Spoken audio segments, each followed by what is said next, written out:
sobrang hanga ako kay Third.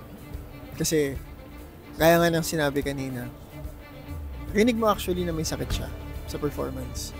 Minamalat, may plema, pero hindi naman kasi ine-expect na ang isang performer ay 100% health sa lahat ng oras.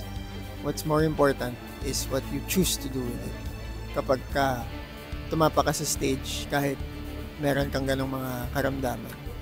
At si Third, pinaglaban niya yung performance niya. Tinapos niya, talagang kinanta niya, sinubukan niyang kantahin as well as he could. Kaya sobrang nakaka-proud siya.